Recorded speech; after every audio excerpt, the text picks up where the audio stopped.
You don't need more land to grow more food.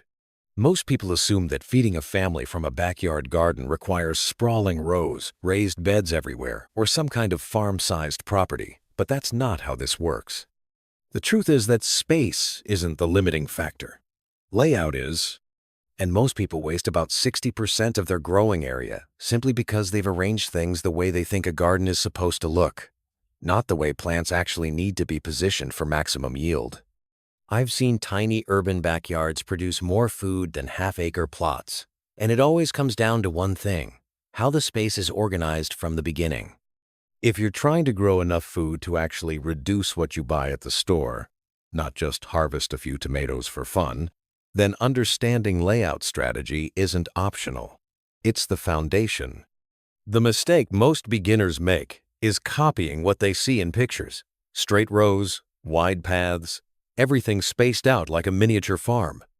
That works fine if you have unlimited space and you're using machinery, but in a backyard or small lot, that layout is extremely inefficient. You end up with more walkway than growing area, and the plants themselves don't benefit from being isolated in single-file lines. Plants grow better when they're closer together in certain arrangements because they share root space more effectively. They shade the soil, which reduces water loss. And they create microclimates that stabilize temperature and moisture. This isn't some advanced permaculture theory. It's just basic observation of how things grow when they're not forced into unnatural patterns. What you want to build instead is called intensive planting layout, and it's shockingly simple once you see it. Instead of rows, you create blocks or beds that are narrow enough to reach across without stepping into them, usually about 3 to 4 feet wide. The length doesn't matter. These beds are packed with plants arranged in offset patterns, meaning each plant is positioned between the gaps of the row in front of it, like how bricks are stacked. This cuts wasted space dramatically and allows you to fit 2 to 3 times as many plants in the same square footage without crowding them to the point of disease or competition. The key is knowing the mature size of each plant and spacing them just close enough that their leaves will barely touch when fully grown.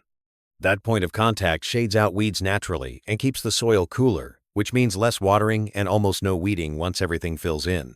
In my experience, most people fail with intensive layouts, not because the system doesn't work, but because they don't commit to it fully in the first year. They try 1 or 2 beds this way and keep the rest in traditional rows, and then they don't see enough difference to justify changing everything. But the yield increase only becomes obvious when the entire garden operates on this layout, because that's when you stop wasting paths, stop losing moisture to exposed soil, and start stacking production vertically as well as horizontally. And vertical growing is the second part of this that makes everything multiply. Once your beds are established in tight, reachable blocks, you start adding vertical structures directly into them: trellises, cages, poles, even simple string lines anchored to stakes. Anything that climbs beans, peas, cucumbers, squash, tomatoes goes vertical immediately. This does 2 things. First, it opens up the ground space underneath for shade-tolerant crops like lettuce, spinach, or herbs, so you're double cropping the same square footage. Second, it improves airflow and sun exposure for the climbing plants, which reduces disease and increases yield per plant. A single pole bean plant grown vertically will produce 5 times what the same plant would if left to sprawl on the ground. And it takes up about 1/10 of the space. You also start thinking about succession planting within this layout, which is just a fancy term for not leaving empty space. As soon as you harvest something, you plant the next crop in that exact spot. Early spring greens come out, warm season tomatoes or peppers go in. Summer squash finishes, fall carrots or beets get planted.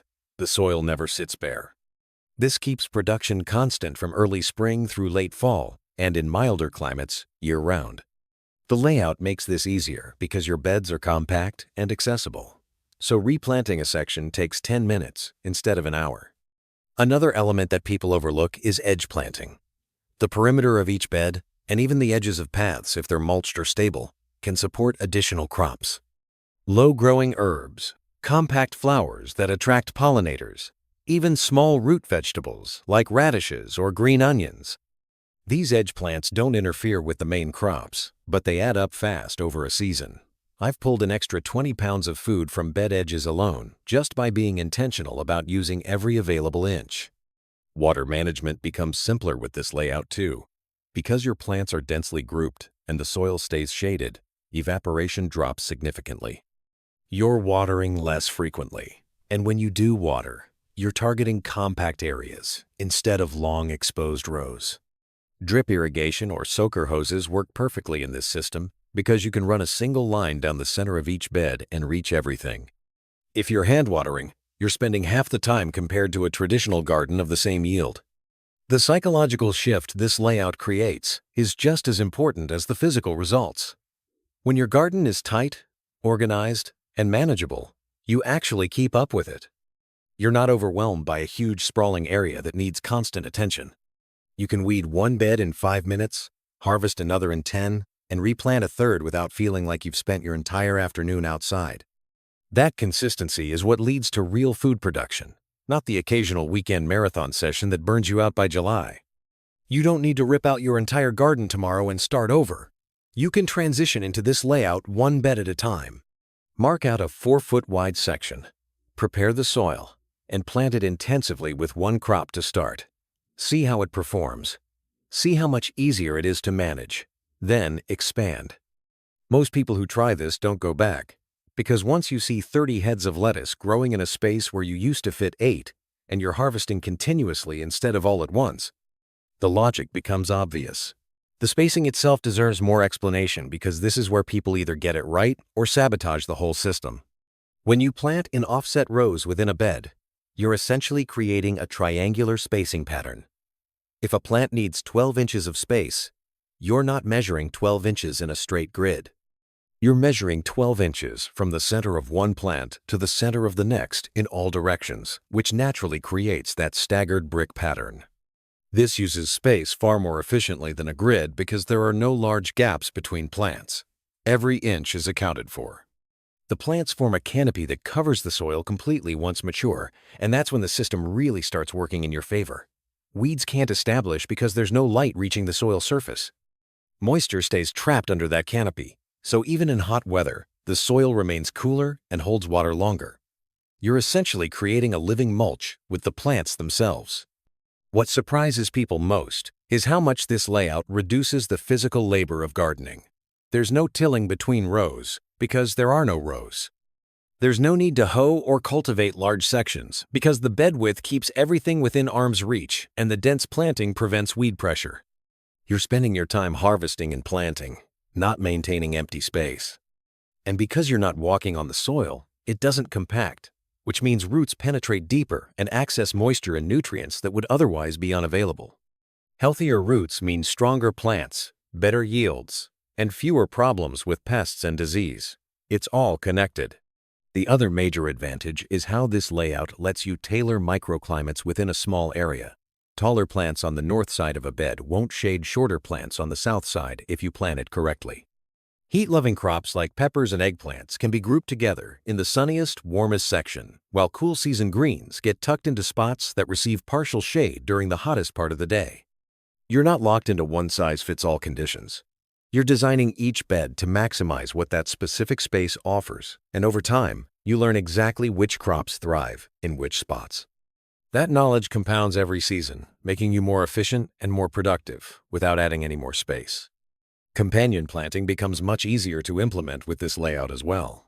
When your garden is organized into compact beds rather than long rows, you can group plants that benefit each other without creating logistical nightmares. Tomatoes near basil, carrots beside onions, beans fixing nitrogen for heavy feeders planted nearby. These relationships happen naturally when plants are close together, and the benefits multiply across the season. Pest pressure decreases because diversity confuses insects that rely on finding large patches of a single crop. Pollination improves because flowering plants are concentrated and easy for beneficial insects to locate. The entire system becomes more resilient without requiring any additional inputs or intervention from you. It's just smarter arrangement, creating better conditions for everything involved. The long-term advantage of this system isn't just more food this season. It's building a garden structure that becomes more productive every year with less effort. The beds stay in place, The soil improves because it's not being compacted by foot traffic, and you develop an intuitive understanding of how much space each crop actually needs versus how much space you've been giving it. Over 2 or 3 seasons, you'll be growing enough to preserve, share, and genuinely reduce grocery dependency. And you'll be doing it in a space that someone else might look at and assume is too small to bother with. This isn't about perfection or complex formulas. It's about rejecting the default layout that wastes space and adopting one that treats every square foot like it matters. Because it does. You don't need more land. You need better organization. And once that's in place, the food starts coming faster than you expect.